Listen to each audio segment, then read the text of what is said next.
विद्यार्थियों नमस्कार, मैं विजेंद्र वर्मा एक बार फिर से स्वागत करता हूँ।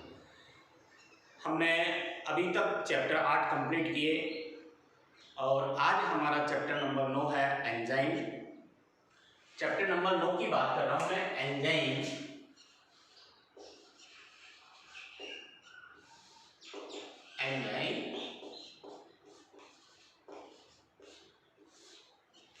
इस चैप्टर में हम पढ़ने वाले हैं एंजाइम की संरचना, एंजाइम की क्रियाविधि, एंजाइम प्रकार।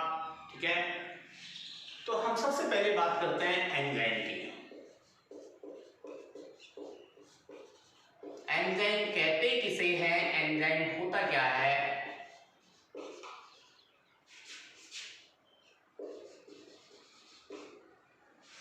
ठीक है, एंजाइम होता क्या है, एंजाइम कहते किसे हैं? तो सबसे पहले अपन बात करते हैं एंजाइम किसे कहते हैं, एंजाइम की डेफिनेशन।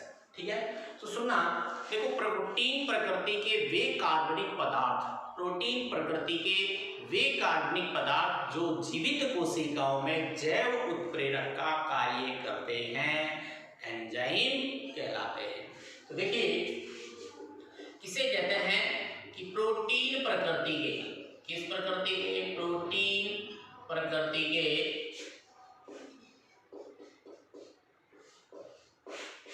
वे कार्बनिक पदार्थ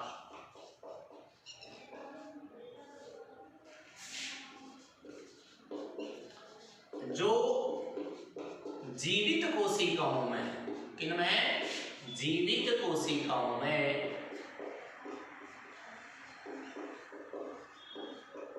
जैव उत्प्रेरक का कार्य करते हैं।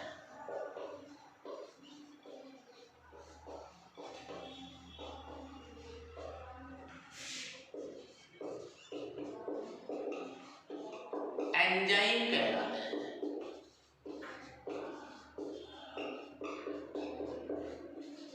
ध्यान से सुनना, फिर से एक बार मैं बोल रहा हूं कि प्रोटीन प्रकृति के वे कार्बनिक पदार्थ जो जीवित कोशिकाओं में जैव उत्प्रेरक का कार्य करते हैं, क्या कहलाते हैं? एंजाइम कहलाते हैं। यानी ये जो एंजाइम होते हैं किस प्रकृति के हैं? प्रोटीन। यानी अपन ये कहें कि सभी एंजाइम प्रोटीन होते हैं, लेकिन सभी प्रोटीन एंजाइम नहीं होते हैं। तो प्रोटीन प्रकृति के, किस प्रकृति के होते हैं? प्रोटीन प्रकृति के वे कार्बनिक पदार्थ होते हैं।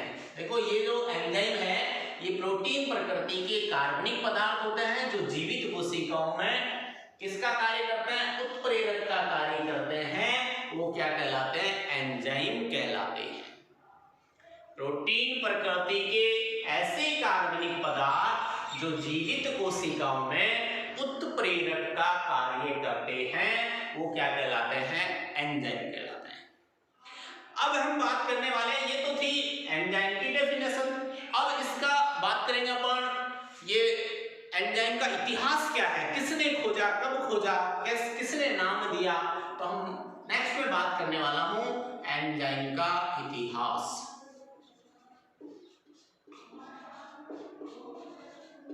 नेक्स्ट अपना टॉपिक है इसमें एंजाइम का इतिहास। देखिए, एंजाइम की जैव उत्प्रेरक के रूप में पहचान सबसे पहले बर्जीलियस ने की थी।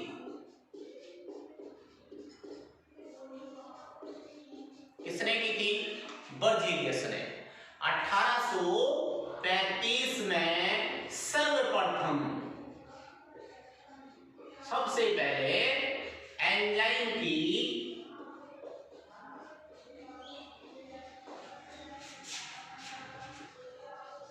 जैव उत्प्रेरक के रूप में पहचान की।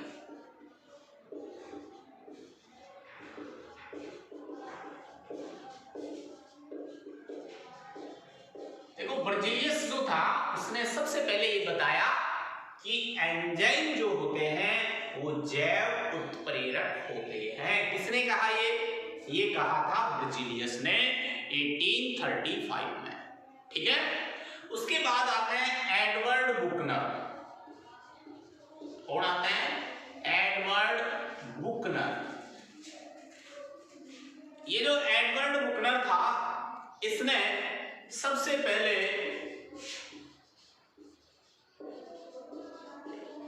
यीस्ट कोशिकाओं से, कौन सी कोशिकाओं से? यीस्ट सेल से, कोशिकाओं से जाइमेज एंजाइम खोजा।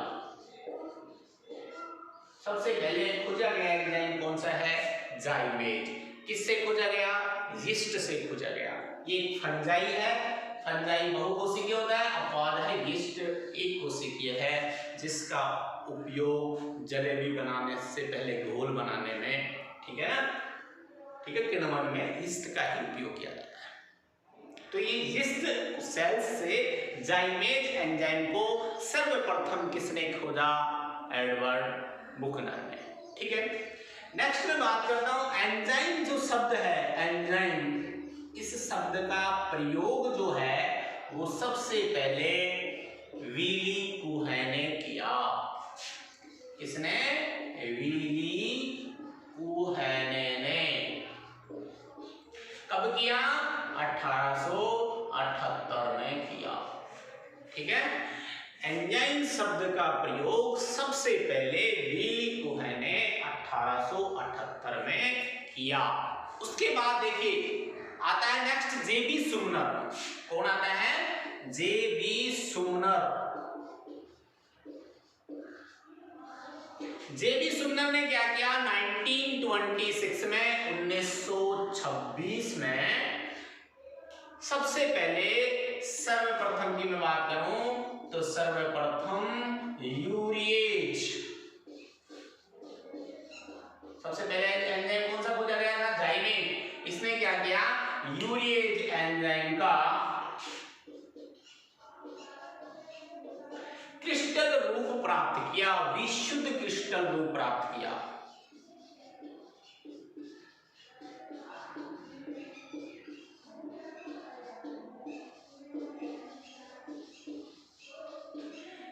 फिर से देखिए एक बार, ब्रिजिलियस ने सबसे पहले एंजाइम की जैव उत्प्रेरक के रूप में पहचान की।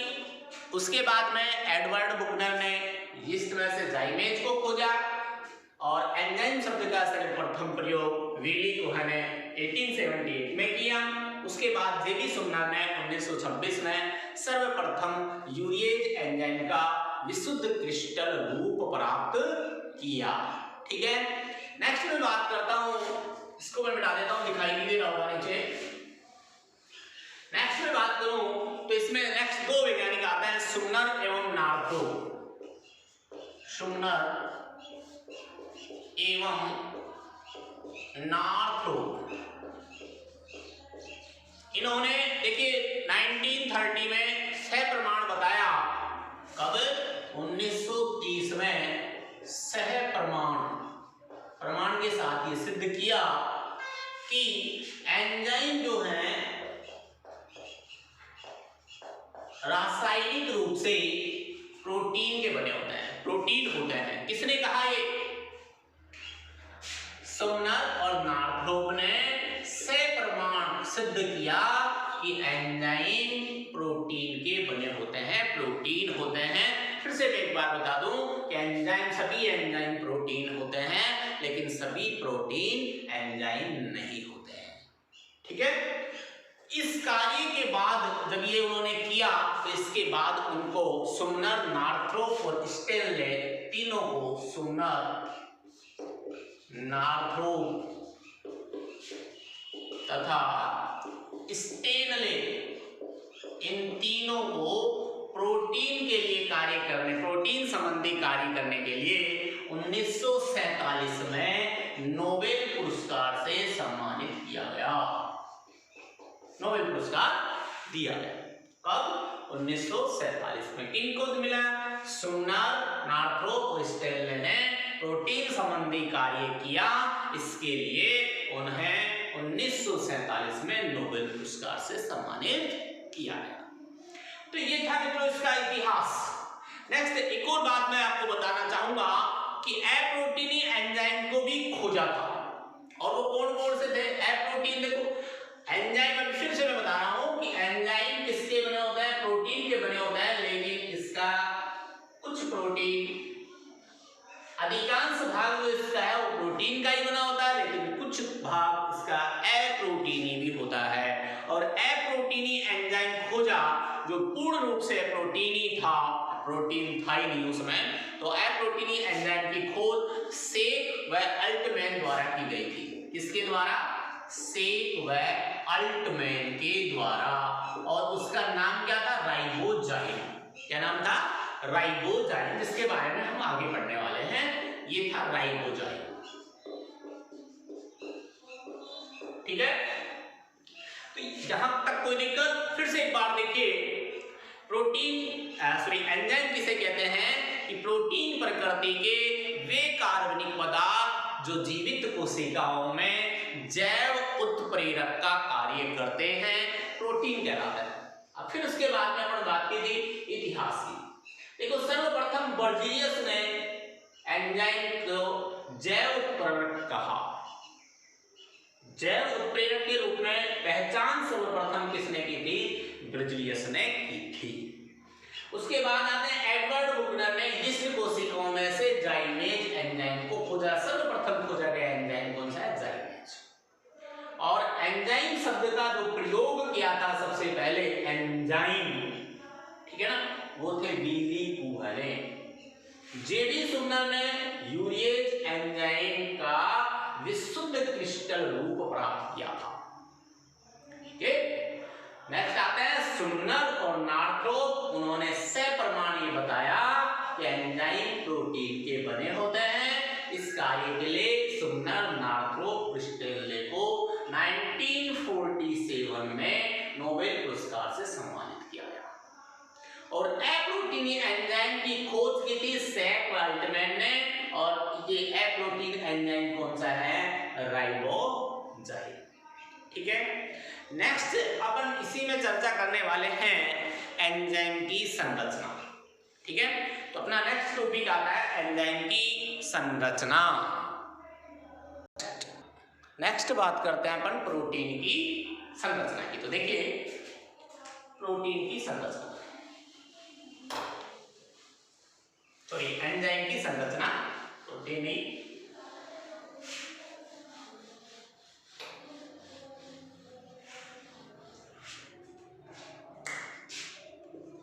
एंजाइम की संरचना। देखिए, ये तो हमने अभी पढ़ा था कि सभी एंजाइम क्या होते हैं? प्रोटीन होते हैं। सभी एंजाइम प्रोटीन होते हैं, लेकिन सभी प्रोटीन एंजाइम नहीं होते।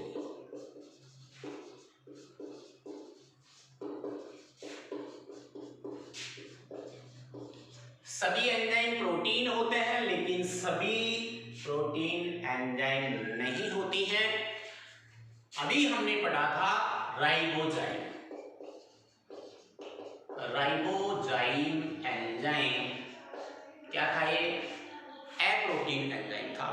ये किससे बना होता है? ये आरएनए का बना होता है। ध्यान रखना, अप्रोटीन एंजाइम का नाम लिखिए तो कौन सा है? राइबोजाइम। ये किससे बना होता है? आरएनए से बना होता है। ये क्या करता है? आरएनए संबंधन में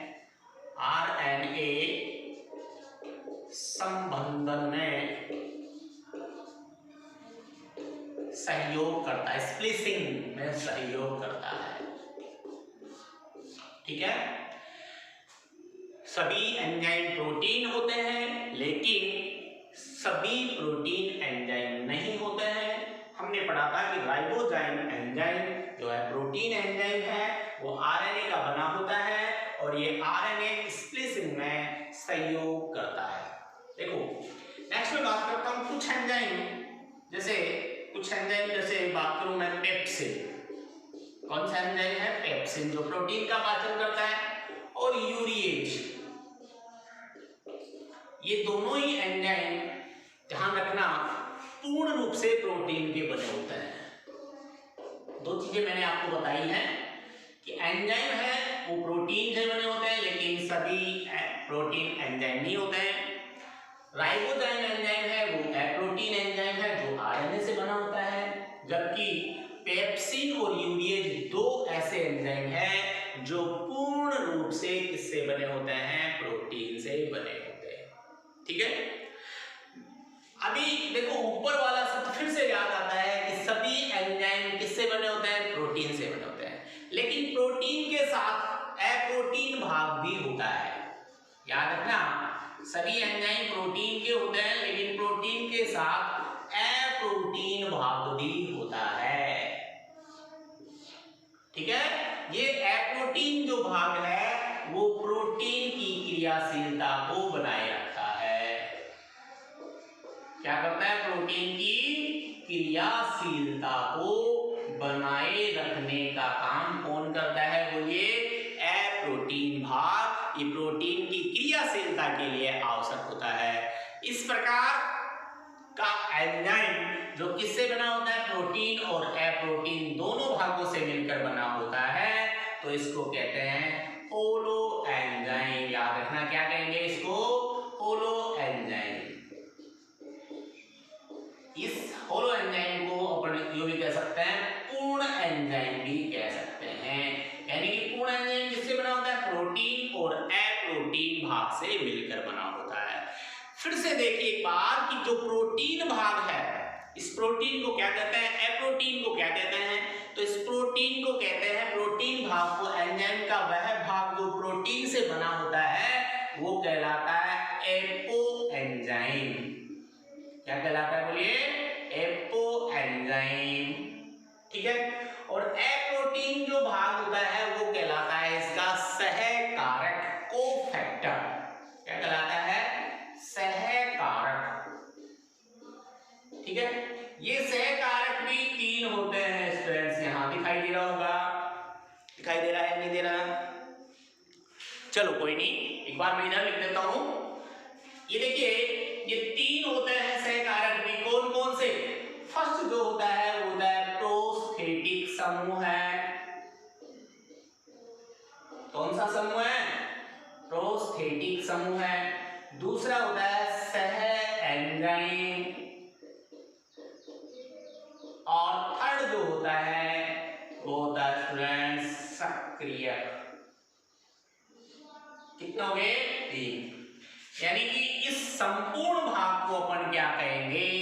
होलो एंजाइम या पूर्ण एंजाइम। याद रखना, फिर से एक बार मैं बता देता हूं, होलो एंजाइम बराबर क्या हो गया? एपो एंजाइम प्लस सहकारक, दोनों को मिला के। एपो एंजाइम क्या है? प्रोटीन भाग, और सहकारक क्या है? अप्रोटीन भाग। ठीक है, ये जो सहकारक है ये कितने प्रकार के होते हैं? 3 प्रकार के होते हैं। प्रोस्थेटिक समूह है, सह एंजाइम और सक्रियक। और फिर से एक बार मैं बता देता हूं कि ऐसे एंजाइम का नाम बताइए जो अप्रोटीन भाग से बना होता है या आरएनए से बना होता है, तो वो है राइबोजाइम। ठीक है, पूर्ण रूप से प्रोटीन से निर्मित एंजाइम कौन कौन से हैं? तो वो हैं पेप्सिन और यूरिएज। नेक्स्ट अपन बात करते हैं प्रोस्थेटिक समूह है, सह एंजाइम और सहकारक की। तो नेक्स्ट बात करते हैं अपन होलो एंजाइम के बारे में।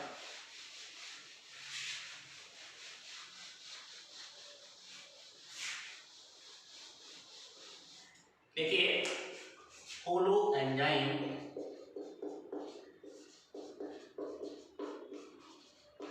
ये बना होता है एपो एंजाइम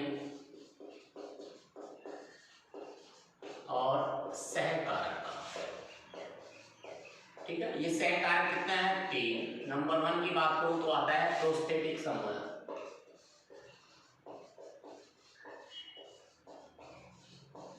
और नंबर 2 की बात करूं तो आता है सह एंजाइम, और नंबर 3 की बात करें तो आता है सक्रियक। ठीक है, तो देखिए सबसे पहले मैं बात करता हूं होलो एंजाइम के एपो एंजाइम की। एपो एंजाइम होता क्या है? अभी हमने पढ़ा था कि एपो एंजाइम का प्रोटीन भाग होता है। कौन सा भाग होता है? प्रोटीन भाग। देखिए ये जो है ना, इसका ये जो भाग है ये होता है सहकारक, सॉरी सह एंजाइम या सहकारक, इसको कहेंगे अपन सहकारक होता है, कोफैक्टर। और ये पूरा जो बचा हुआ भाग है ये इसका कहलाता है एपो एंजाइम। ठीक है, तो अपन ये कह सकते हैं ये एंजाइम का प्रोटीन भाग होता है। जो एंजाइम का मुख्य भाग होता है ये क्या होता है? Apo enzyme. ये इस प्रोटीन का मुख्य भाग होता है। किसका बना होता है? ये प्रोटीन का बना होता है, जो एंजाइम का मुख्य भाग होता है। ठीक है, नेक्स्ट बात ये करते हैं, देखो इसमें किसमें? एपो एंजाइम में एक या एक से अधिक विशेष क्षेत्र पाए जाते हैं, विशिष्ट स्थल होते हैं, विशेष या विशिष्ट कह सकते हैं अपन, विशिष्ट स्थल होते हैं। और इन विशिष्ट स्थलों को कहते हैं सक्रिय स्थल। क्या कहते हैं? सक्रिय स्थल कहते हैं। प्रोटीन भाग क्या कहलाता है? एंजाइम का प्रोटीन भाग एपो एंजाइम कहलाता है, जो एंजाइम का मुख्य भाग होता है। इसमें एक या अधिक विशिष्ट स्थल होते हैं और इन विशिष्ट स्थलों को क्या कहेंगे? सक्रिय स्थल कहते हैं। इन्हीं सक्रिय स्थलों से अभिकारक जुड़ते हैं। कौन जुड़ते हैं? अभिकारक। ठीक है, इन सक्रिय स्थलों पे कौन जुड़ते हैं? अभिकारक। और क्या बनता है? उत्पाद में परिवर्तित कर दिया जाता है एंजाइमों के द्वारा। ठीक है, नेक्स्ट अपन बात करते हैं, इसी में आता है सहकारक। तो सहकारक कितने प्रकार के हैं? ये 3 प्रकार के हैं। नंबर फर्स्ट में बात करूं तो सबसे पहले आता है प्रोस्थेटिक समूह है। कौन सा आता है? प्रोस्थेटिक समूह है। क्या होता है? देखिए प्रोस्थेटिक समूह है, देखिए जब कार्बनिक प्रकृति का अप्रोटीन भाग, यानी कि अपन ये कहें कि अप्रोटीन भाग, कार्बनिक प्रकृति का अप्रोटीन भाग एपो एंजाइम से, अभी मैंने बनाया था यहाँ पे, ये क्या कहलाता है? Apo enzyme. और ये क्या कहलाता है? सहकारक। तो मैं फर्स्ट की बात कर रहा हूँ। देखो जब कार्बनिक प्रकृति का अप्रोटीन भाग, ये प्रोटीन भाग है, कार्बनिक प्रकृति का अप्रोटीन भाग एपो एंजाइम के साथ, किसके साथ? एपो एंजाइम के साथ। एपो एंजाइम क्या है? प्रोटीन भाग होता है। अप्रोटीन भाग अपने यूं भी कह सकते हैं, जब अप्रोटीन भाग एपो एंजाइम के साथ सघनता से, इसे सघनता से या अपन यूं कहें दृढ़ता से जुड़ा होता है या बंधित होता है, तो उसे क्या कहेंगे? प्रोस्थेटिक समूह है। फिर से सुनना एक बार, जब अप्रोटीन भाग एपो एंजाइम के साथ सघनता एवं दृढ़ता पूर्वक जुड़ा होता है तो इसे कहते हैं प्रोस्थेटिक समूह है। क्या कहेंगे? प्रोस्थेटिक समूह है। इसके एग्जाम्पल कौन से हैं? देखो प्रोस्थेटिक समूह होते हैं कौन से? तो फर्स्ट आता है साइटोक्रोम। कौन सा है? साइटोक्रोम। इसको अपन CYT भी लिख सकते हैं ना, साइटोक्रोम, बार बार आएगा अगले चैप्टर में। और उसके बाद में आता है नेक्स्ट एग्जाम्पल फ्लेवोप्रोटीन। कौन सा प्रोटीन? फ्लेवोप्रोटीन। ये दोनों ही क्या है? ये है प्रोस्थेटिक समूह है। नेक्स्ट नंबर 2 पे बात करता हूं मैं। सेकंड नंबर पे आता है सह एंजाइम।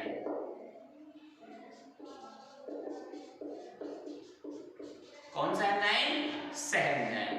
देखिए ये जो प्रोटीन भाग था वो एपो एंजाइम के साथ दृढ़ता पूर्वक जुड़ा हुआ था। यहां पर ये कह सकते हैं जब प्रोटीन भाग एपो एंजाइम के साथ ढीले, अथवा अपन ये कहें ढीले का मतलब ये हुआ कि जब चाहे पृथक होने योग्य हो या पुनः जुड़ने योग्य रूप में जुड़ा हो, तो उसको क्या कहेंगे? सह एंजाइम। क्या कहेंगे? सह एंजाइम कहेंगे।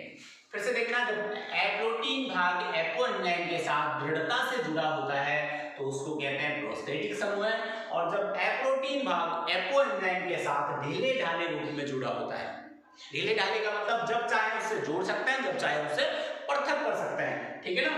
तो इसको कहते हैं सहएंजाइम। और सहएंजाइम कौन कौन से होते हैं, देखो NAD, ठीक है, NADP, FAD, कोएंजाइम A, ये सारे क्या है, ये सहएंजाइम होते हैं। फिर थर्ड की बात करता हूं मैं, और थर्ड नंबर पे आता है सक्रियक। कौन सा आता है, सक्रियक। ध्यान से सुनना, सक्रियक एग्जाम्पल है इसका से आयरन। अब होता क्या है सक्रियक, जब ए प्रोटीन भाग, कौन सा भाग, ए प्रोटीन भाग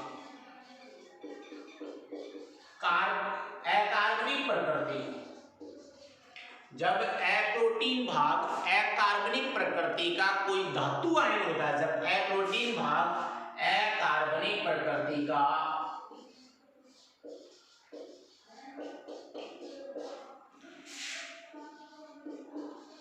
कोई धातु आयन होता है,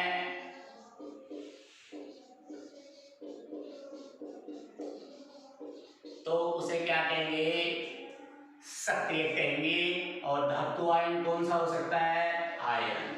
देखो एप्रोटीन भाग, कौन सा भाग, एप्रोटीन भाग, कोएंजाइम के साथ अगर एप्रोटीन भाग या कोई धातु आयन हो, अकार्बनिक प्रकृति का कोई धातु आयन हो, तो उसको क्या कहेंगे, सहकारक। फिर से सुनना एक बार, सॉरी सक्रिय कहेंगे, एक बार फिर से सुनना। सहकारक 3 होते हैं, प्रोस्थेटिक समूह है, सहएंजाइम और सक्रियक। सबसे पहले मैं बात करूं किसकी, प्रोस्थेटिक समूह है। तो जब एप्रोटीन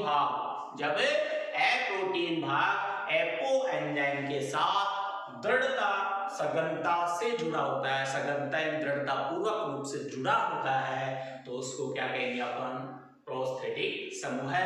एग्जाम्पल 2 है इसके, साइटोक्रोम और फ्लेवोप्रोटीन, ठीक है, नो प्रॉब्लम। नेक्स्ट में बात करता हूं सहएंजाइम की। तो सहएंजाइम देखो, जब एप्रोटीन भाग एपो एंजाइम के साथ ढीले ढाले रूप से जुड़ा होता है, यानी आसानी से पृथक किया जा सकता है या उसे पुनः जोड़ा जा सकता है, तो उसको कहते हैं सहएंजाइम। और सहएंजाइम NAD, NADP, FAD, coenzyme A, ये सारे क्या है, सहएंजाइम हैं।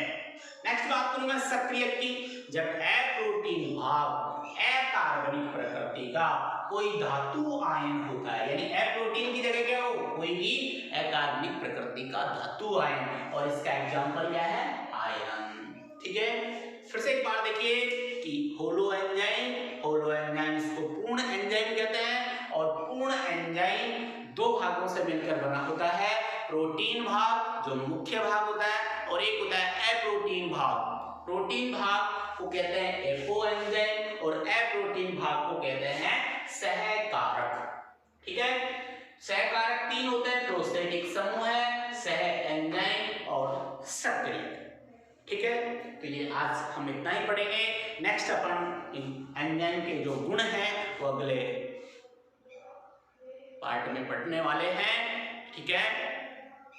तो स्टूडेंट्स लगातार आप साथ बने रहें, पूरा वीडियो जरूर देखें। पूरा वीडियो नहीं देख पाएंगे तो आपको बिल्कुल समझ में आने वाला नहीं है, ठीक है। और कुछ प्रॉब्लम की वजह से, गर्मी की वजह से वीडियो नहीं बन पाए, ठीक है। लेकिन जितने भी वीडियो बनाए जा चुके हैं उन वीडियो को एक बार कंप्लीट देखें और उनके नोट्स बनाएं। जब तक आप नोट्स नहीं बना पाएंगे, इससे अपन लगातार ये पढ़ाते रहेंगे, मैं लगातार पढ़ाता रहूँगा, लेकिन फिर भी आपको समझ में आने वाले नहीं हैं। इसलिए आप बुक उठाएं और ये पढ़ें, इनको एक बार देखें, उसके बाद आप बुक से नोट्स बना लें, ठीक है। आज इतना ही काफ़ी है। Have a nice day, thank you.